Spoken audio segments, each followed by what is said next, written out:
당신이 다른 사람에게 지나치게 의존한다고 느꼈던 순간을 떠올려 보세요.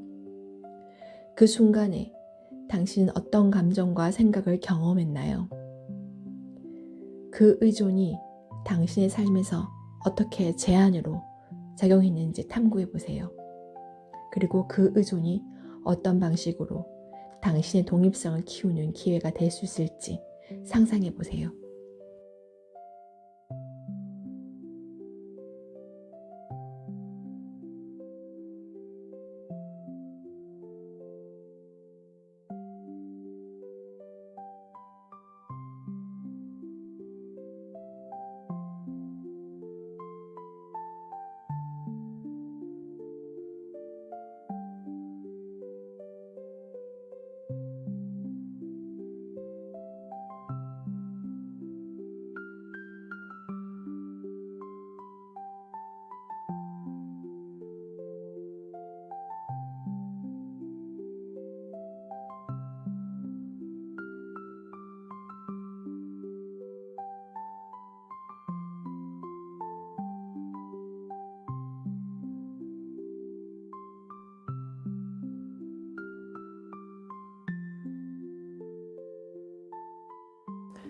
19번 유전자 키, 공동의존에서 희생으로. 우리 모두는 무대 의상을 입고 우리의 꿈으로 만들어진 구조 안에서 연극을 하고 있습니다. 우리가 쉽게 속아 넘어가는 이유는 애착과 공동의존성 때문입니다. 우리는 무의식적으로 서로의 환상을 지지하는 것에 동의합니다. 우리는 이 지구상에서 배우기 위해 왔습니다. 여기는 교실입니다. 결국 우리는 혼자 서는 법을 배워야 할 것입니다. 이것은 우리가 우리 주변의 모든 것에 대한 우리의 공동 의존성을 부셔야 한다는 것을 의미합니다. 이것은 우리가 죽을 때 일어나는 일입니다. 우리가 죽을 때 우리는 갑자기 깨어나 이것이 모두 단지 각본에 불과했다는 것을 기억해냅니다. 그때 우리는 우리가 어떻게 했는지 돌아볼 수 있습니다. 19번 유전자 키 그림자 공동의존. 19번 유전자 키 카드 뉴스를 하게 된 릴라입니다. 1999년 4월 5일 엄마는 응급차를 타고 병원에서 집으로 돌아왔습니다. 그 시절에는 병원에서 세상을 떠나는 것도 객사라고 여겼기에 산소호흡기를 낀 채 안방 큰 창문 아래 엄마의 자리를 마련하고 가족들은 마지막으로 호흡기를 떼었습니다. 병원에 입원한 지 7일 혹은 8일 만이었을까요? 엄마는 그렇게 집으로 돌아와 우리 곁을 떠났습니다. 그 순간이 아직도 선명합니다. 눈물이 나기보다는 엄마의 영혼이 방 안을 맴돌며 우리를 지켜보고 있다고 느꼈습니다. 무엇보다도 엄마의 고된 삶이 마지막까지 흐트러짐 없이 마무리되었다는 생각이 들었습니다. 마치 모든 숙제를 끝내고 돌아가시는 것처럼요. 그래서 슬피기보다는 이제는 편히 쉬셨으면 하는 마음이 더 컸습니다. 공동의존의 그림자 속에서 우리는 태어나는 순간부터 보이지 않는 실로 얽힙니다.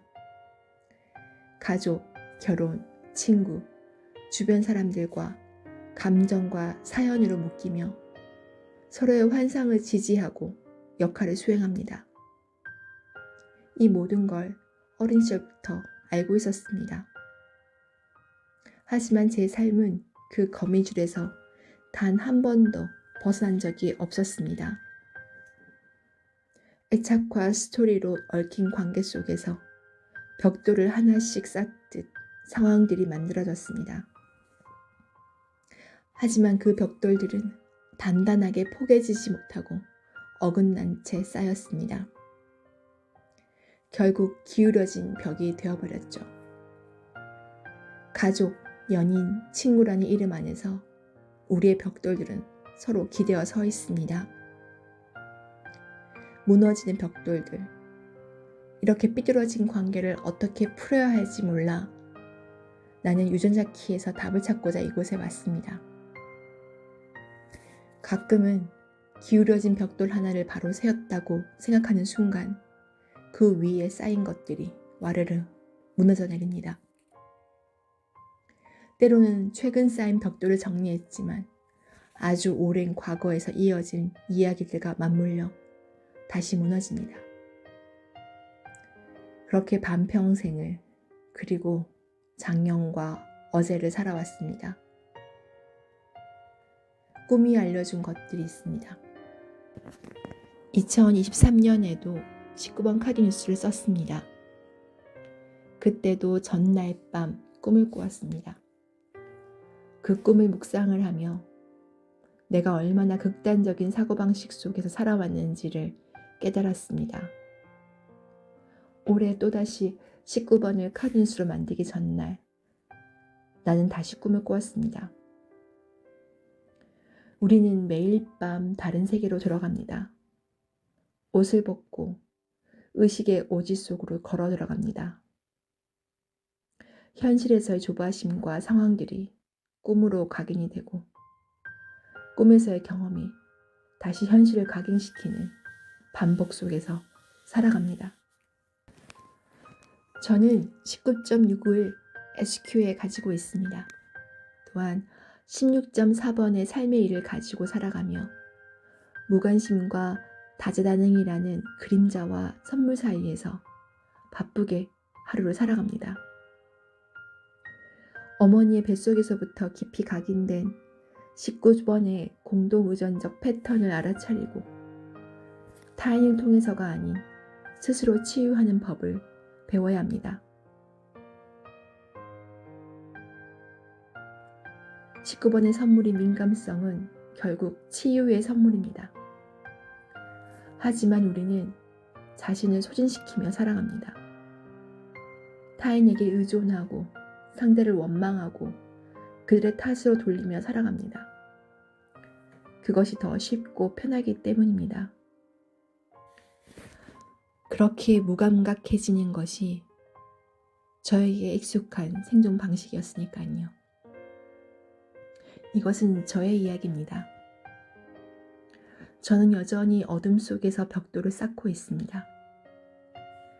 타인에게 필요한 것을 요청하는 방법이 서툴러 오히려 상처를 주고 자신을 보호하고 양육하는 방법조차 아직은 서툰 채로 살아갑니다. 그런데 돌아보니 2년 전 양극화를 인식했던 그때의 나보다 난 얼마나 더 나아졌을까요? 그렇게 많이 벗어나지는 못한 것 같습니다.